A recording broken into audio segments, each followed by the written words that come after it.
The Vietnam War was still in its early years. The war of attrition had escalated on both sides.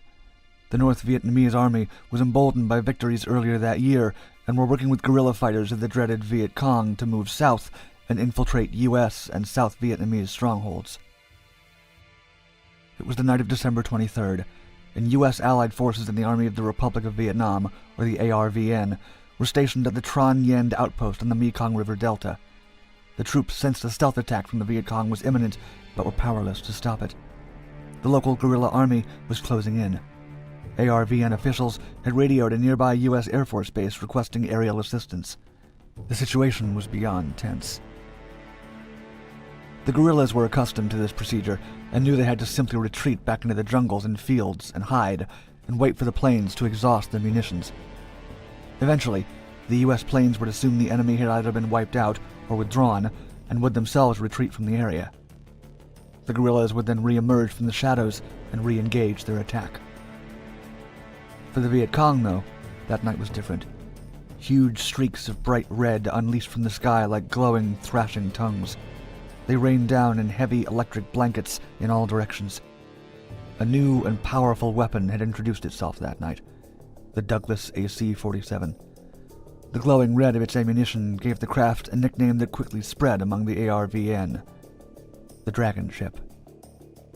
The of red ammunition that had so successfully dampened the Viet Cong that night was nothing more than a modified World War II-era cargo plane. It was the innovation that went into its modifications and streamlined the process for wartime production that proved to be the key to the AC-47's enduring success. In use since 1941, U.S. Air Force engineers reasoned that the C-47 could be reimagined as a close air support solution to provide quick and heavy artillery backup to Allied forces on the ground. In this sense, the AC-47 became the first of its kind, a side-firing, ground-control gunship of the future. The pilot could easily toggle to fire all three miniguns at once or control them independently. This allowed for greater offensive flexibility in the air. The Air Force approved Project Tail Chaser, albeit unofficially, and overseen by Captain Simons. It then took Captain Ron Terry, a fighter pilot who had already seen action in Vietnam himself, to come aboard and give the project real impetus. Terry used his experience in the field to address a specific area of need. He noted that only U.S. flare ships, such as C-123s and C-47s, which circled overhead and dropped illuminated flares, aided in warding off stealth attacks. Terry and Simons worked together with the limited equipment on loan to Project Tail Chaser. They modified a twin-engine C-131 trainer and discovered that by maneuvering the plane in steady, rounded turns, they could keep the side-mounted guns fixed on a ground target with relative ease. Terry got them approval for live fire tests at Eglin Air Force Base. However, since the program was not officially funded by the Air Force, he had to put in the expenses for additional hardware on his own credit card. Ensuing tests both at Eglin in Florida and target ranges in the Gulf of Mexico were immensely successful and turned analysts and observers into converts. They were then given a C-47 Skytrain as the next test aircraft. The C-47 proved to be the perfect model for Simons and Terry's modifications. They were durable, slow-maneuvering planes, meaning they could hover over a small area for long periods of time. Its history as a cargo plane meant there was plenty of express space to carry additional ammunitions and flares.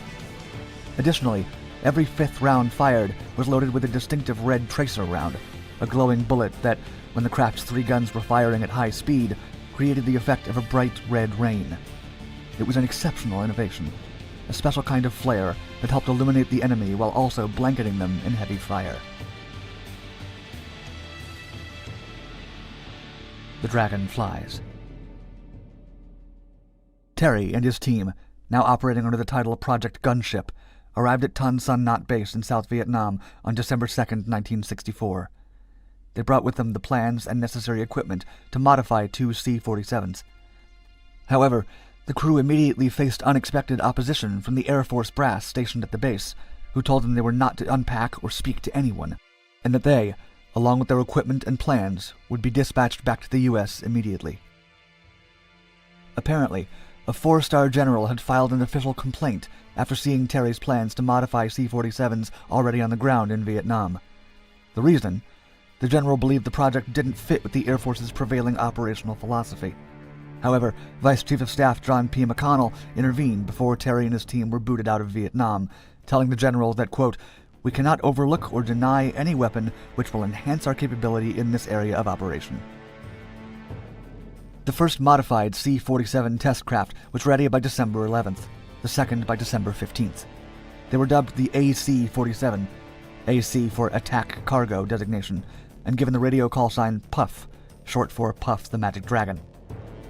The appearance of one of those AC-47s at Trang Yen on that night of December 23rd represented the first significant victory for the gunship in a combat situation. The AC-47 was a huge success. All of its combat engagements in the final weeks of December 1964 were successful, so much so that an urgent request for a full squadron of AC-47s was made by the Air Force. The Air Force request cited the plane's immense psychological importance to ground troops when compared with other aircraft strike efforts to date.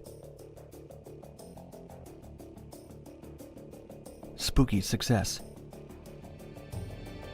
By November of 1965, 20 AC-47s had been manufactured and shipped to Vietnam. An AC squadron was created, operating with the 4th Air Commando Squadron and deployed to Tan Son Nhat Air Force Base. The planes were then given another official call sign by Air Force pilots, Spooky, likely due to its intimidating, spectral presence and its appearances primarily at night. By the end of 1965, Spooky gunships had been used in 277 combat missions, fired 137,136 rounds, and helped keep American forces engaged on the ground at a time when the war was turning in the North Vietnamese' favor.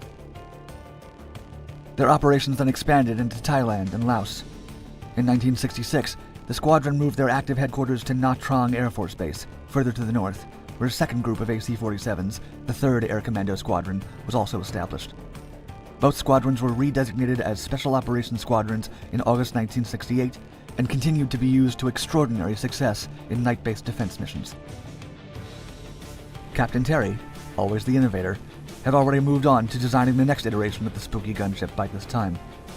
Having observed the movements of the Viet Cong in Laos and North Vietnam on the Ho Chi Minh Trail, Terry had concluded that the Air Force would need an even more advanced modified gunship. This one would need night vision equipment, armor, and super navigation to infiltrate the complex geography of North Vietnam. The Ghost Plane. In all, 53 total aircraft were converted into AC-47s, 41 of them successfully making it to Vietnam and serving in the war. America may have eventually lost the war, but records show that no village, hamlet, or outpost that was protected by a Spooky squadron was ever lost to the North Vietnamese Army or the Viet Cong. As the conflict in Vietnam drew to a close, the remaining AC-47s were transferred to the air forces of the Republic of Vietnam, Laos, and Cambodia. The AC-47 still sees some use worldwide to this day, as in when Colombia started retrofitting AC-47s for their own. The AC-47, the attack Goonie bird, you could call it, was the first operational use of this tactic of flying in circles round a target with sideways firing guns.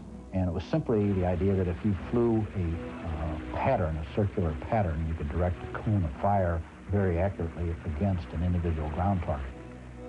The circular attack pattern was an idea with innocent beginnings.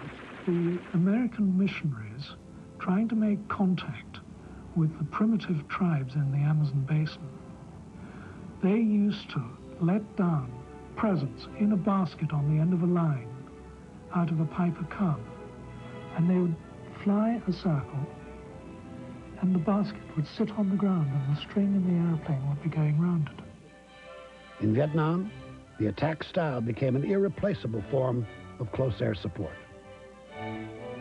The AC-47s would come on stations and they would fly around the camp in orbit around us, firing the miniguns out the side of the plane all night long. There's a lumbering, tired, 30-year-old C-47, the unforgettable and unretirable Goonie bird, built by Douglas Aircraft in 1936. Now with 3 General Electric 30-caliber machine guns protruding from the ports of its left side. It is the beginning of a night of destruction for the Viet Cong from a machine now labeled Spooky. Swirly scraper, Spooky 1-2 overhead. We'd like a briefing on your situation, and then we'll be ready to go to work. Over. Air Force Captain Jerry Kammer of Port Huron, Michigan, navigator of the Spooky 1-2, has the job of contacting ground forces controlling the direction of Spooky's firepower. The aircraft unleashes enough bullets at 3,000 feet in one burst to place a hit every 6 inches in the area the size of a football field. So aim is taken carefully and positions marked well. Spook, this is Swirly Scraper. Roger, do you have our location, over? Roger, we've got it roughly. Understand you can mark with strobe lights. Would appreciate if you'd have your units marked with strobe lights. First Lieutenant James Cole of Fairfax, Virginia, and Captain Robert Taylor of Elmira, New York, pilot and aircraft commander, soon sight the marking lights and set to work with dropping flares and readying their guns. There's a strobe down there. Yeah, they're shooting in right to the south of the ground marker there. Once again. To the woods. I'll have one just Okay, stand by flare load. Roger, sir. Stand by. We're bringing you a flare light right now, Swirly Scraper. This Scraper, that's outstanding. Over. Swirly Scraper, Spook 1-2. Say, can you mark this tree line for us with tracer rounds, over? He's going to mark it with tracer. Scraper, Roger, wait. The one that's firing will be a machine gun. Right now. We'll give you a trial burst, and then we'll work this tree line over. This Scraper, that's a firm. Okay, give me high gun. Got.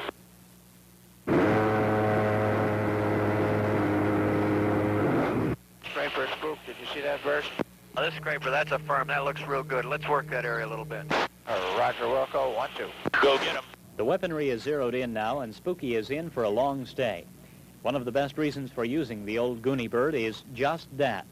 Traveling at 120 knots, it can stay over a target for extended periods of time and expend its 21,000 rounds of ammunition when it really counts. Swirly Scraper, this is Spook 1-2. We're still on station, over.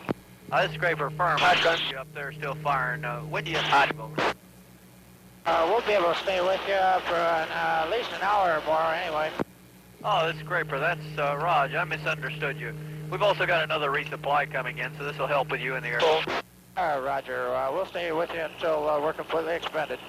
When a fighter makes his strafing runs, he counts on his guns firing. But if something should malfunction, he has no way of countering. He has to give up the fight and leave. When something is amiss with Captain Taylor's Gatling-type guns, he has a man right there to put them back in combat condition. Okay, hot gun. This is Swirly Scraper. How's the gun situation here, Gunner? Is that one empty? Quit. Stand by. Gun number 1. Okay. That sure is good work. Second. That sure is good work back here. Hot. Hot.